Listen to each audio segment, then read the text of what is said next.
hear is true. The names have been changed to protect the innocent. Fatima Cigarettes. Best of all, king-size cigarettes brings you Dragnet on both radio and television.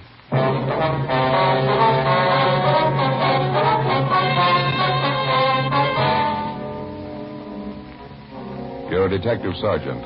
You're assigned to bunco detail. A team of confidence men are taking thousands of dollars from the people of your city. Their method of operation?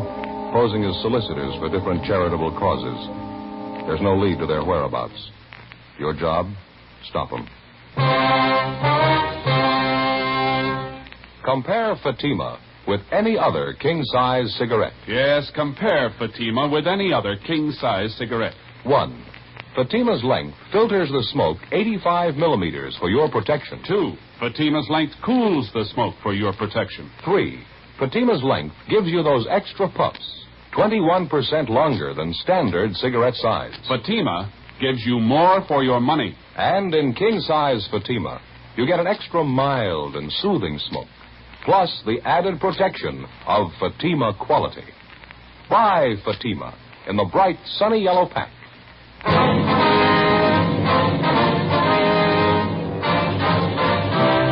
Dragnet, the documented drama of an actual crime. For the next 30 minutes, in cooperation with the Los Angeles Police Department, you will travel step by step on the side of the law through an actual case transcribed from official police files.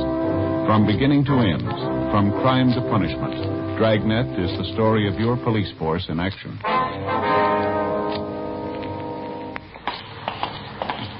It was Tuesday, February 16th. It was cold in Los Angeles. We were working the day watch out of bunco detail. My partner's Bill Lockwood. The boss is Captain Steed. My name's Friday.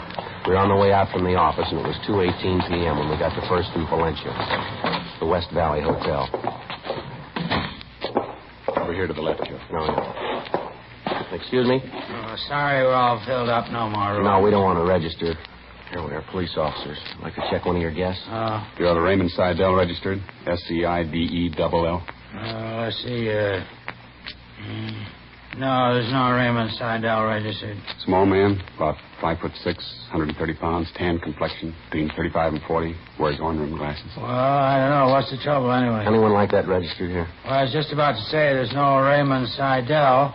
We got a Raymond Singer, though. A small fella. He wears glasses. Yeah. I'd say he was about 35 or 40. He in his room now? No, matter of fact, he just left a minute ago. He went out for lunch, I think, just before you fellas walked in. Where does he usually eat, you know?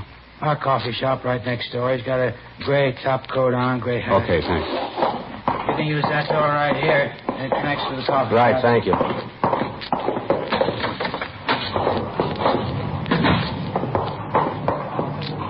Spot him? Yeah, far into the counter up by the front door, see him? Yeah, description checks out. Hey, come on. Spotted us going for the front door. All right, police officers, hold it up there. Making a run. All right, come on.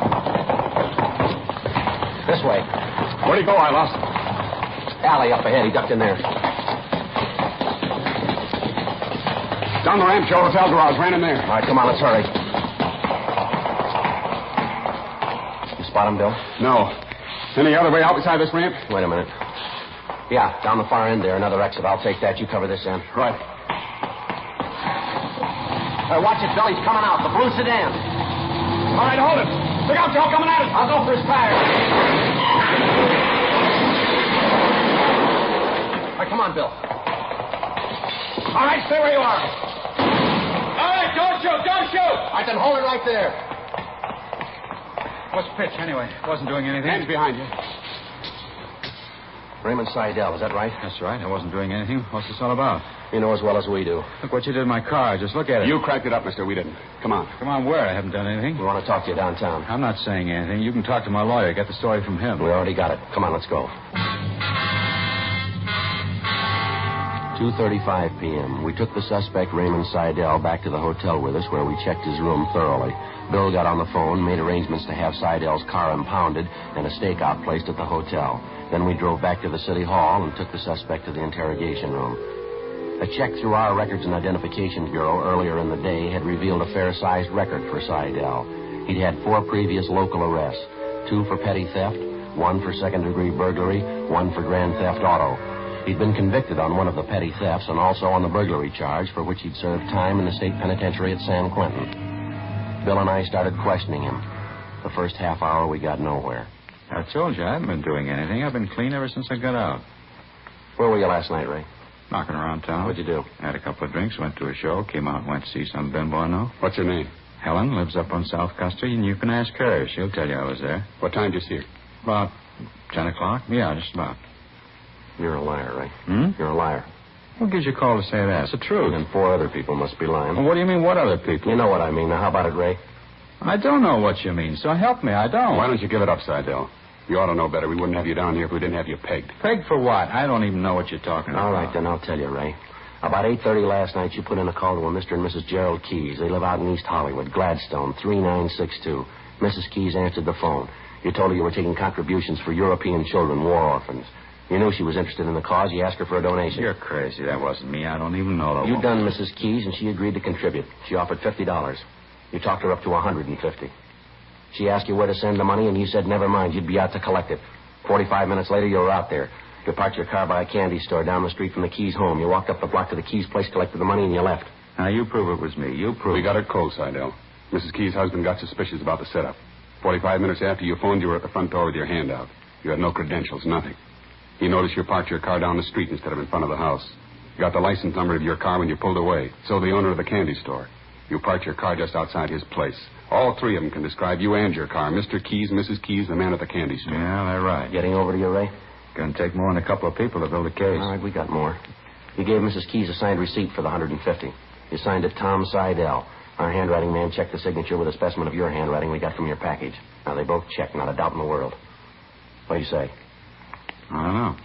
What would you say? It's your jam. What's the story? Listen, anyway, why should I dig my grave? Any way you want it. You're going to stay on the load for the last 2 months, including the one you pulled last night. It makes 14 cases. It's a lie. It's a lousy lie. Cigarette, Ray? What are you trying to do to me anyway? 14 jobs. I never hustled that hard in my life. That's how many we've had in the last couple of months. Why load them on me? Every one of them follow the same general M.O. Same way you worked it last night. We don't know where you got your list of names, but you contact people who are interested in different charities. You pose as an authorized solicitor. You get their money and then you take off. The last 2 months, you've been collecting for more than 10 different drives. European Orphans, the Milk Fund, Summer Camp for Underprivileged Kids, Crippled Children's Fund. The people give their money in good faith and you take off with it. Look, Your M.O. follows all the way through. It's a sour racket, Ray. We're going to lean hard on you. I said, will you wait a minute? No, when I'm done, I'll give you the story. Yeah? I'm not taking the whole load on my back. I'll cop out to the one last night, but that's all. You look good for all of them. Look, will you give me a chance? The one last night was a first try for me. It's the only one I ever tried. I'm squaring with you. I was crazy even to make a pass at it. I should have known better. I'm not a punk, man. We already told you, Ray. Last night's a close match with the other jobs. You say you'll cop out to one. How do we account for the other 13? Just among us, whatever I say, I don't want credit for. All right. What's the pitch? Can I have that cigarette now? Yeah. There you are. Yeah, thanks. Here's a match. Thanks. I got another thing Sunday night. Doing a little drinking at this place on Boyle Avenue. There were a couple of guys at the bar who were talking about it. I didn't know them. Talking about what? The racket. Getting a list of marks and collecting charity money from them. These 2 guys weren't working it. They just heard it was going on. They were yakking to the bartender about it. They figured some out-of-town grifters were doing it. And you figured you'd get in on the bandwagon, is that Well, it? I thought I'd try a couple of jobs, that's all. Need a few bucks to tide me over. Didn't look like much of a risk. How do you mean? Well, I heard about the M.O. the grifters were using. Pretty simple to copy. I followed it through just the way I heard they did it. They had a half dozen jobs under their belt already. If you knocked them over and they had to stand the rap, a couple of jobs of mine wouldn't make any difference. Free ride, is that what you figured on? Well, what's the difference? I didn't get it. Figured you'd catch up with them and they'd take the rap for my jobs along with their own. It's just my luck. You get me instead, and now I'm up to stand the rap for everything. Well, it's a pretty fair story, Ray. Any way of proving it? Sure, easy. These grifters started working here 2 months ago, didn't they? They hit pretty hard the first week or so, didn't they? Yeah. Well, I wasn't even in town then. Wasn't here the whole month. I was up in Monterey. Any way of proving that? Sure, ask the sheriff up there. Huh? Ask the sheriff. He'll tell you. Why should he know anything about it? He ought to. He had me in jail the whole month. 3:40 p.m. While Bill continued questioning the suspect, Raymond Seidel, I went down the hall to the squad room and put in a call to the Monterey County Sheriff's Office. They confirmed Seidel's story. He'd been arrested in the town of Monterey December 13th, approximately 2 months before, on charges of vagrancy and suspicion of robbery. He was confined in the county jail there from December 13th to January 15th, the same period of time during which the unidentified bunco men had started their campaign of falsely soliciting funds for various charities. While the information cleared Seidel of any part in the bunco charity operations throughout the city that month, he still had to answer for his actions the night before, soliciting contributions falsely from the couple out in East Hollywood, Mr. and Mrs. Keys. After his statement was taken, Bill Lockwood and I drove Seidel to the main jail where we booked him in on suspicion of 48 PC petty theft. Further investigation the next day and a half seemed to indicate that the last story we got from Seidel was pretty close to the facts. It was the case of a small-time thief imitating the apparently successful formula of a veteran team of bunco artists, an imitation which in the criminal world is far from unusual. A week passed. Despite the broadcasts, the bulletins, and the special notices we'd gotten out on the suspects and their operations, there were 3 more cases reported. One of them came from a Mrs. Teresa Guilfoyle, the woman in charge of the crippled children's home. Bill and I drove out to talk to her. This is the first thing I want to show you, officers. What's that mean? This way, please. Go ahead, Bill. Yeah. Yes, ma'am? Come here, sweetheart. There are 2 gentlemen here I'd like to have you meet.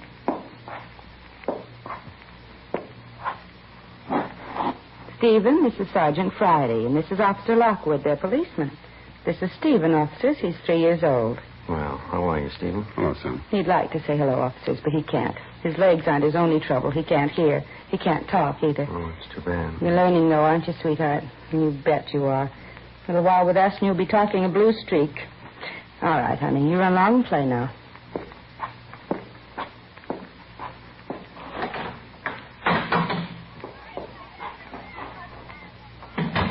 Real sweetheart, isn't he? I wanted you to meet him so you could see what this means to us. When I look at children like that, this whole mess just makes my blood boil. Yes, ma'am. We see what you mean. Hard enough getting people to contribute money to keep this place open, help those poor kids to walk and talk. Thieves have to make it even harder. The way things are, I can't see how we're going to get through the year. Oh, how much do you estimate it's cost you, Mr. Guilfoyle? I mean, how much in donations have these phony solicitors taken? Well, I know of at least $700 they've collected from different people. Lord knows how much more money they got that was supposed to go to the home. I suppose a lot of people still think they gave their money to the right person. Well, did you receive the notice we sent out about 6 weeks ago, ma'am, about how these thieves operated? Yes, I did. I made a special note of it.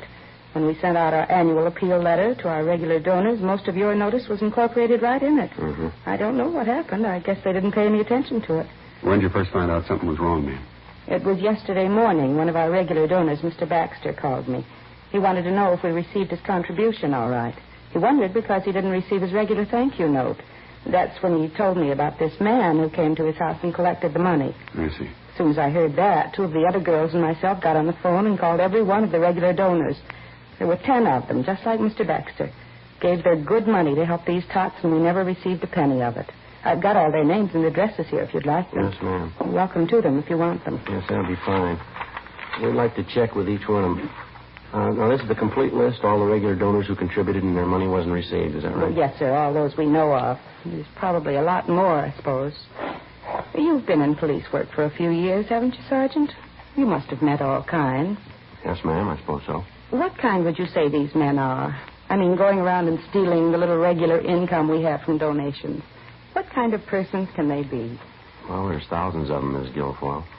They walk every city in the world. They want money. They want everything that goes with it. They'll do anything but work for it. But the money these men are stealing, they must know it's for these crippled children to help them walk again, help them talk, little kids like Stephen. Yes, ma'am. And these men call themselves human beings. And they take help away from a child like that. Humans. I couldn't be more ashamed of them. Ashamed to live in the same city with them. Yes, ma'am. You'd think God would punish them. You'd think God would come down and punish them right now. Well, maybe he's even ashamed.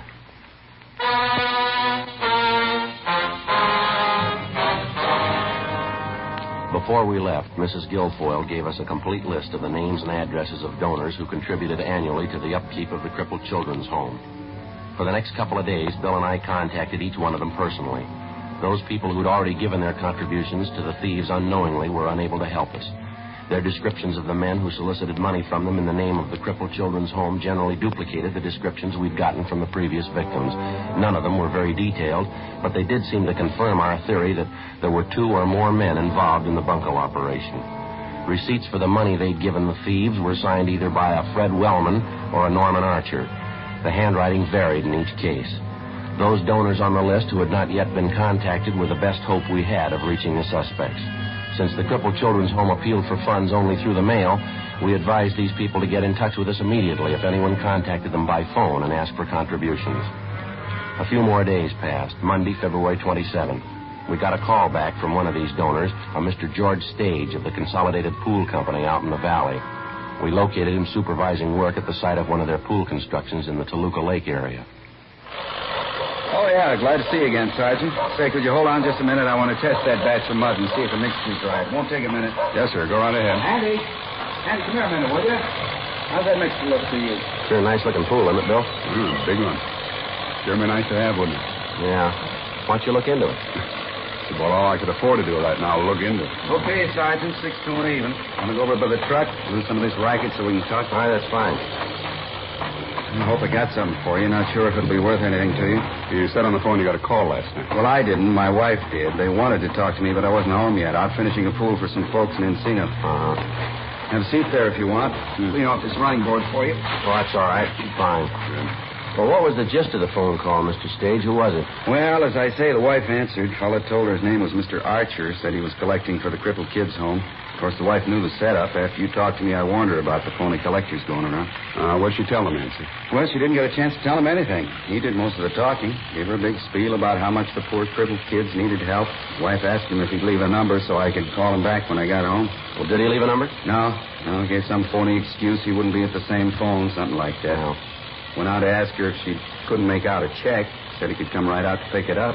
His wife said no, she couldn't. Matter of fact, she couldn't. I've got the checkbook. Excuse me. Andy, get one of the boys to help you down the hole. You can't do that all by yourself. My partner, Andy's a great worker. Yes, sir. Well, what was the upshot of the phone conversation between Archer and your wife, Well, she kept asking for a phone number or an address, someplace where I could get back to him when I got home. I guess they got it figured, though. He wouldn't give her a thing. And that's the way it ended, sir? Yes, sir, that's it. Might be I'll have better luck, though. How do you mean? Well, this fella Archer told the wife he'd call me back tonight.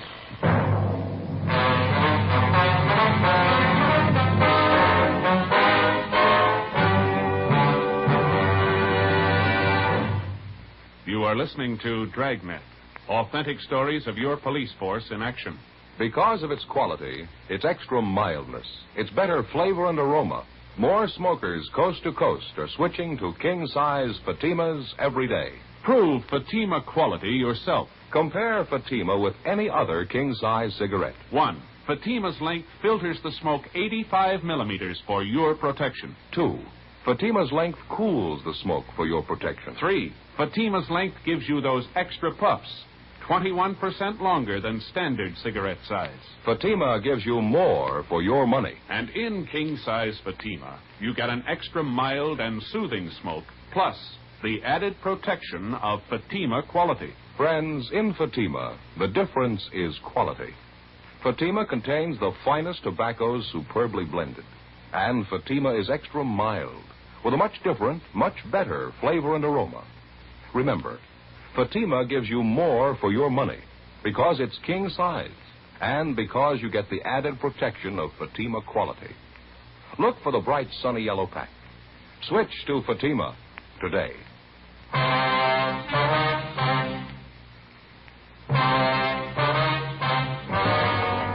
Monday, February 27th, 1:30 p.m. As soon as we thought there was a possibly Bunko suspect might contact the potential victim, George Stage, while not making arrangements to be ready for. At 6:45 p.m., we were at the Stage home when the suspect telephoned. He identified himself as Norman Archer. George Stage followed up to the letter, agreed to make a contribution, and asked Archer to call at his home to pick up the check. He set the date for 9 o'clock that night to allow us enough time for preparations. We got in touch with Lieutenant Lee Jones at the crime lab, and he sent out 2 of his sound technicians with a microphone set up and a tape recorder. By 8 p.m., the installation was complete. The microphone concealed in the living room of the Stage home, and the tape recorder set up in an adjoining room. Bill and I were stationed at the recorder in the bedroom. 8:30, 8:45. We waited. 9 p.m., 9:05. Somebody at the front door. Yeah, you want to give me that headset up? Here you go. Right. Okay, they're on the recorder. Right, Joe.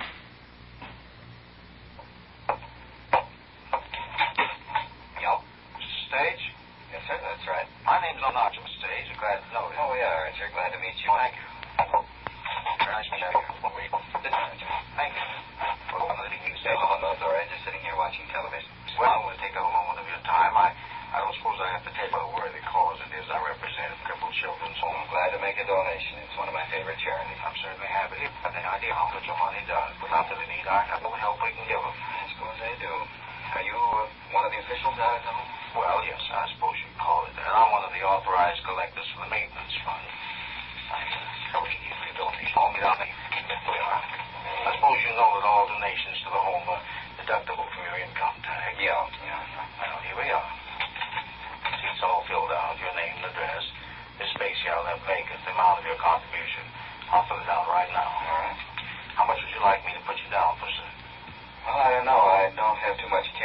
the check be all right? Well, actually, we don't like to be fussy, but it does help our footwork. Yes, you know, it's only $30 in cash. I'd like to give more than that. You sure a check wouldn't be all right? Well, as I say, it's simpler if the donation is cash. It's all right.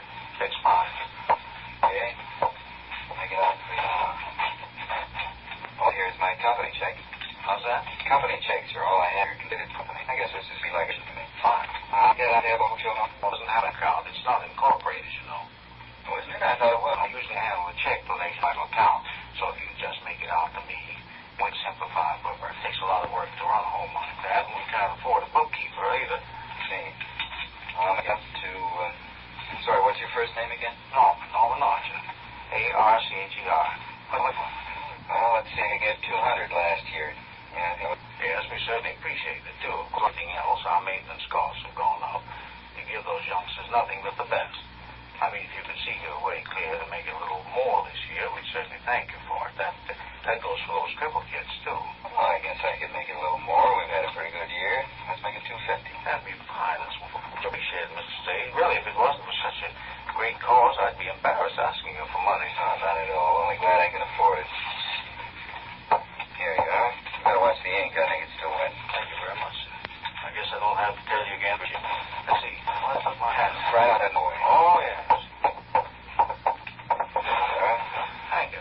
Well, I'll see that your check gets to the bank first thing in the morning. All right. Thanks for coming out. Pleasure, Mr. Sage. Thank you. You don't know how much it means to us. I think I do. Good night. You hear it all right? You hear what he said? You got it, huh? Yes, sir. Bill, you want to take a look at the window? All right. Mr. Stage, will you leave that tape recorder right where it is? Don't let anyone touch it. We'll be back. Yeah, all right. He's pulling out, Joe. Heading down the street. Grace it in. All right, let's go. We'll call you, Mr. Stage. Yeah, okay.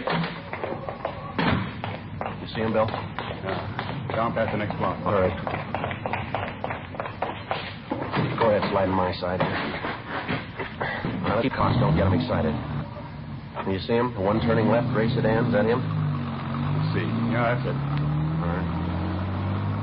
Pull up close if you can, huh? See if we can make his license. Give it a try. How's that? A little closer. Okay, that's fine. 1 sugar 16605. All right. I'll check it and see if it's hot. 1K80 to control 1. 1K80 to control 1. Control 1 to 1K80. All other cars on frequency 610. K80 control. Request rolling make for Solon and DMV on 1 sugar 16605. Repeat. 1S165 KM367. Control 1K80 16. You got to go. Thank you. And we're beginning to have it all. Say, Get him turn left at the front. Yeah.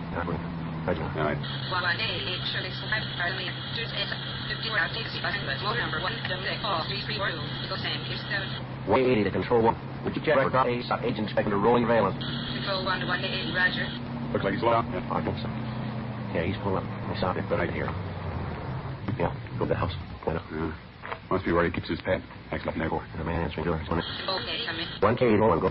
Control 1 180. Aircraft 37. WMA. 42 East 5'9". 163 pounds. Brown hair. 5. He had a long felony record. Suspicion of robbery. Suspicion of third grand theft auto.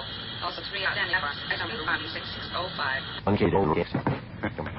I'll make one pay. Thank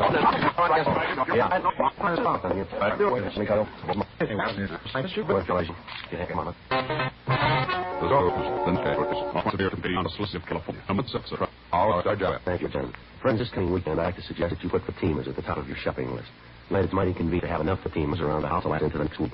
When you shop, just look for the bright, sunny yellow carton. You'll find Fatima gives you an extra mile than smoke. Remember, Fatima gives you more from a king size and because the added protection of Fatima quality. Get a carton tomorrow. Fatima.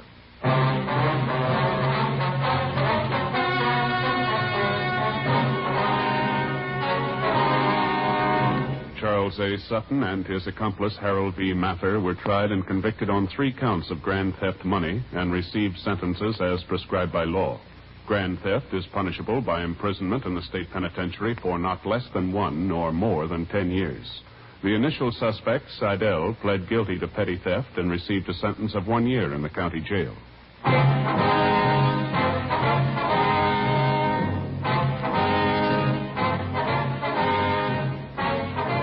You have just heard Dragnet, a series of authentic cases from official files. Technical advice comes from the Office of Chief of Police W.H. Parker, Los Angeles Police Department. Technical advisors Captain Jack Donahoe, Sergeant Marty Wynn, Sergeant Vance Brasher. Heard tonight were Ken Peters, Virginia Gregg, Vic Rodman. Script by Jim Moser. Music by Walter Schumann. Hal Gibney speaking.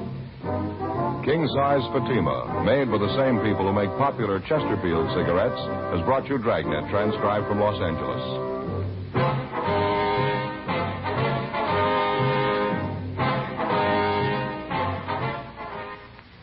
Each Thursday night, it's Counter Spy on NBC.